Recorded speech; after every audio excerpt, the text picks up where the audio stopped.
This is from the Likkutei Sichos Chelek Tes Vav, the fourth Sicha for Parshas Noach. The Rebbe explains that one of the marvelous contributions of the Nefesh HaElokis, one of the contributions of the godly soul, is that it neutralizes the ego of the Nefesh HaSichlis. The Nefesh HaElokis neutralizes the ego of the Nefesh HaSichlis. The Nefesh HaSichlis is the intellectual soul, which you would think doesn't have to struggle with ego because it's dealing with objective truths. 1 + 1 equaling 2 is nothing to brag about. When a person is examining with intellectual honesty the universe around them, then there should be no ego involved.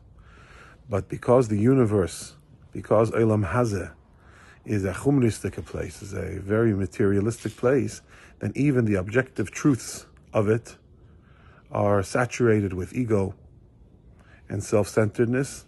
And that's why studying and becoming enriched through the Nefesh HaSichlis can lead a person, amazingly, can lead a person to egoism and to the deterioration of the person's moral standing.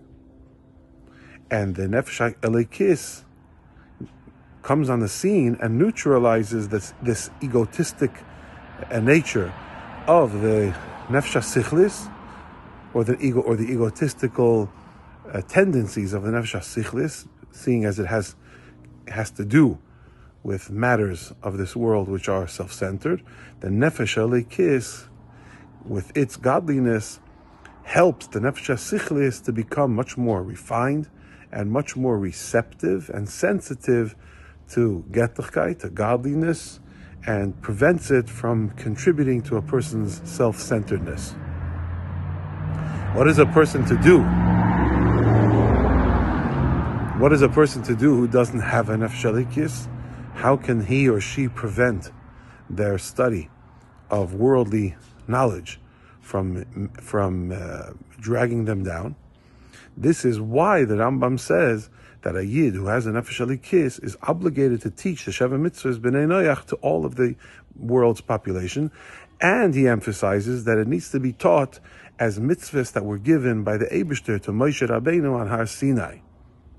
Even though they're called the Sheva Mitzvot B'nai Noach, and they were given to Adam and Chava, yet the Rambam insists that the Yidden teach it to the world as mitzvahs that were presented through Moshe Rabbeinu at Har Sinai. What's the connection of the world's population to Moshe Rabbeinu at Har Sinai? Har Sinai was when the Yidden were chosen, and it's a very Jewish moment. What's that have to do with the Sheva Mitzvahs? The answer is, this is how a person who does not have a Nefesh HaElokis can access the gift of the Nefesh HaElokis and neutralize the egotistical danger of the Nefesh HaSichlis, of the intellectual soul. That a person can observe the Sheva Mitzvot B'nai Noach not only because the Nefesh HaSichlis agrees with them wholeheartedly and understands them thoroughly, but also because the Eibishter wants these mitzvahs to be done. We do these mitzvahs for the Eibishter. Do the mitzvahs because Hashem commanded them to be done, but that usually would require a Nefesh HaElokis.